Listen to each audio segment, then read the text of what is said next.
Vamos continuar com entrevistas que hoje recebe o advogado Thiago Mello, que veio falar sobre leitura e toda essa questão da linha de pensamento. Pensamento, Thiago, que está ligado à leitura. Como você citou Júlio Verne, você citou Shakespeare, os pensadores gregos, só não citou a poesia portuguesa, que eu sou apaixonado. Bom, a gente pode chegar até ela no Brasil, por exemplo, pela oralidade. Exatamente. Exemplo. Patativa do Assaré. Patativa do Assaré, espetacular. Você vai ter vários pensadores populares né, o próprio Gentileza, né, firmou suas mensagens como, né, e de forma rudimentar, né, muito popular. Então é muito interessante pensar. Quando a gente vai para o pensamento em particular, aí a gente tem que falar de outras formas de linguagem além da própria literatura, né? A linguagem ela é muito interessante porque com o passar das décadas, e podemos dizer até passar dos séculos, vem sofrendo uma mudança bastante vertiginosa. E acho que vertiginosa não, porque é uma palavra muito pesada, mas bem interessante.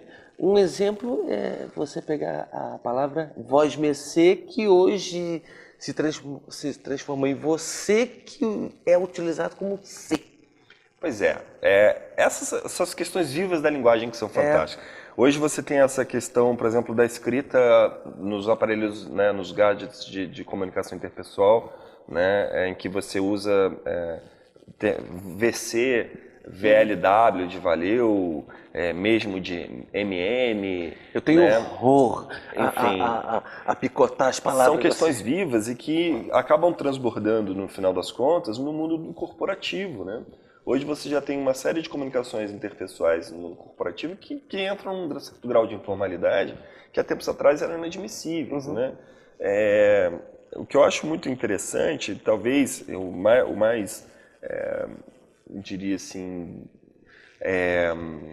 como é que eu vou, tá me fugindo a palavra exata, mas assim, o que é mais intrigante para o futuro é como essas coisas vão se acomodar. Em pensar que a gente está criando tantas camadas de comunicação, a gente tem hoje tantas camadas, mas elas sempre existiram de fato. Né? Você pensar que povos, você pensar lá no Oriente Médio, quantos povos tinham seus dialetos e concentravam-se em grandes cidades? Né? Você imagina o que, né, quando se fala em Sodoma e Gomorra, por exemplo, quando se fala em Torre de Babel, que haviam tantas mil línguas e tudo mais presentes naquela cidade. Se você for a Londres hoje, quantas línguas você ouve numa esquina? Nova York, Em Nova York. Então, e aí quando você vai para a esfera do cotidiano, dos relacionamentos e tudo mais, cada nicho tem uma linguagem, né? Você vai para um lugar de linguagem. Cada segmento profissional tem um lugar de linguagem. Você vai para o pessoal que trabalha em transportadora, eles têm seus códigos. Né? Você vai para o jornalismo, você tem seus códigos. Você vai para a comunicação policial. O cidadão comum ouve uma rádio de um PM, de um carro de PM, não entende nada do que está sendo dito ali. Existe todo um mundo de códigos estabelecidos, né? Que são linguagens. Eu acho que o grande... Só te interrompendo, se você chegar e falar assim, liga o TP para um leigo, não vai entender nada. O que é o TP? O que eu acho que está em questão, na verdade, são as camadas de leitura. Não necessariamente, não vou nem entrar nessa questão das camadas de leitura, mas, sobretudo, a questão das fontes. Eu acho que é muito tenso hoje, pelo menos para mim, ver muita gente replicando conteúdos. Talvez hoje... Sem apuração. Sem apuração. Você tem hoje talvez o maior número de leituras da história da humanidade. O WhatsApp, usando, não sei, falando de uma das ferramentas, talvez promova o maior volume de leitura e escrita que a humanidade já experimentou na vida, na história da humanidade.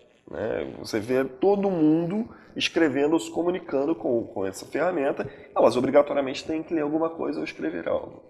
Agora, replica-se e se indigna, enfim, se tem as emoções humanas, né, correntes, solidariedade, né, informações mais diversas, sem checar exatamente qual a veracidade desses conteúdos.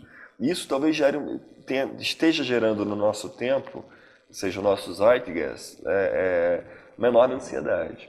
Né, uma enorme ansiedade que, ao meu ver, é tão irreal quanto foi a ansiedade do início do século XX, quando a luz elétrica começou a dominar, né, as cidades, né, em que Faz sentido, né? Tinha-se uma tensão enorme de que aquilo seria coisa do demônio, acabaria com as sociedades e com as famílias. Assim como hoje em dia você enfrenta uma série de questões desse mesmo gênero, né? A linguagem também ela é ligada a toda essa questão emocional. Como você citou, será que essa questão emocional transparecida através da ansiedade vai fazer com que a linguagem tome algum rumo dentro desse aspecto?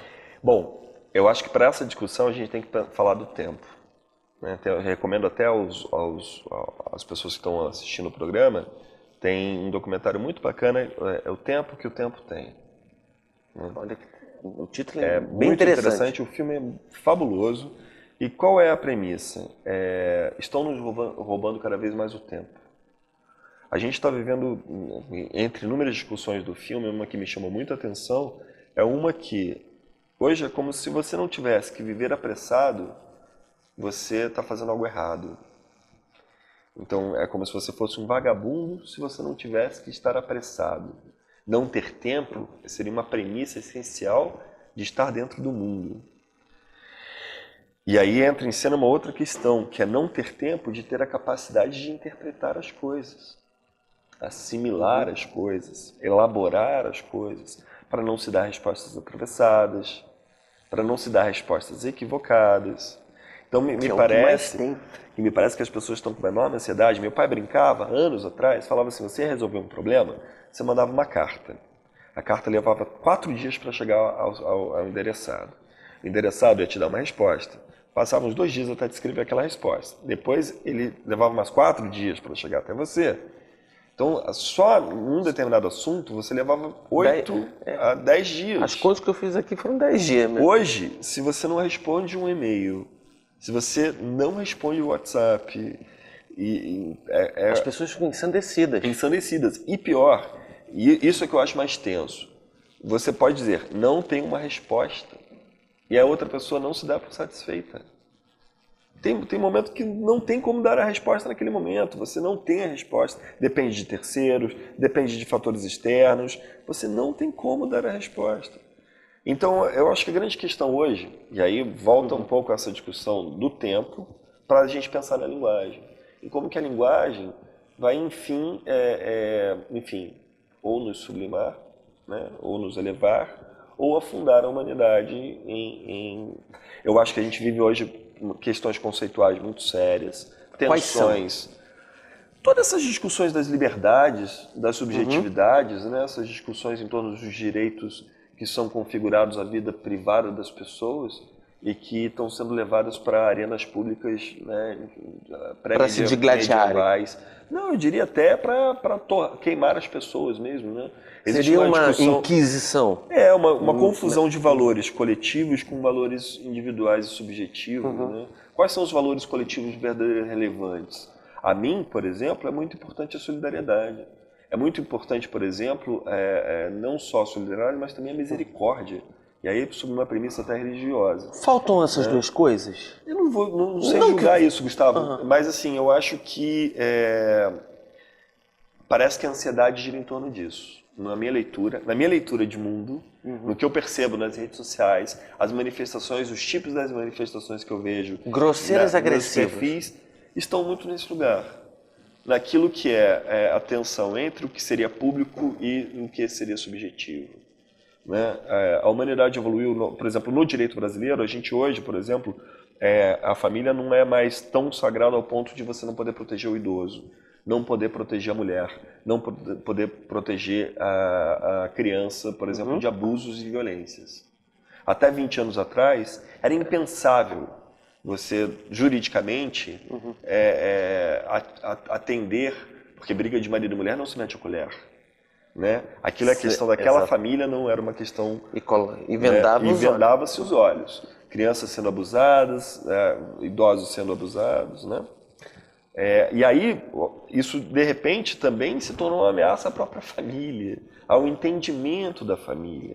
E aí... Mas aí não entra, você está falando isso, aí entram aqueles ultraconservadores que vêm falar, família, Porque a família é constituída... Como entram os ultra-radicais do outro lado, imaginando que tudo pode ser família. Quer dizer, eu acho que tudo está no lugar da ponderação. Na ponderação, no lugar da capacidade de leitura e entendimento. Por exemplo, aí eu vou avançando um pouco na nossa conversa. Por exemplo, a gente faz a festa literária esse ano de 2018. Eu ia entrar nesse assunto agora. A gente, nesse ano de 2018, vai para a terceira edição. Que com certeza, né, vai ser muito melhor que 16 e 17. Nossa premissa é a seguinte, Gustavo. Ela precisa ser inclusiva. E inclusiva no sentido de estimular leitores e estimular autores. Cada vez mais leitores e mais autores. A gente está lançando esse ano um projeto chamado Projeto da Cidade Leitora, que é a gente exatamente estimular o aumento do número de leitores na cidade. A gente, no ano passado, teve a participação de aproximadamente 120 professores da Rede Municipal de Ensino na oficina da PUC, né, do Instituto de Interdisciplinar de Leitura da PUC, né, com mediação de leitura, dinamização de acervo, contação de história, né, o sentido da leitura, foram 4 oficinas. E o objetivo é que a gente consiga o engajamento desses professores em ações dentro das salas de aula, para que durante a festa a gente possa ter estes alunos participando da festa.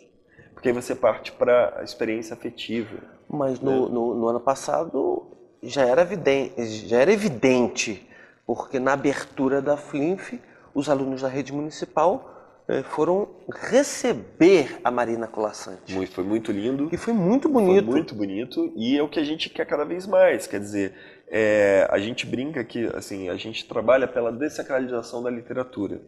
Porque a literatura é tida para as pessoas comum como se fosse algo muito distante e o escritor como se fosse um ser alienígena. Exatamente. Né? A gente quer trazer ele para perto e a gente, sobretudo, quer fazer o seguinte, quer oferecer com esse evento, que está dentro do calendário da cidade, a oportunidade de todos aqueles que fazem cotidianamente, ordinariamente, né, esse sacro ofício de distribuir conhecimento, oferecer visões de mundo, para que a gente tenha uma sociedade cada vez mais justa, mais solidária e mais amparada nela mesma.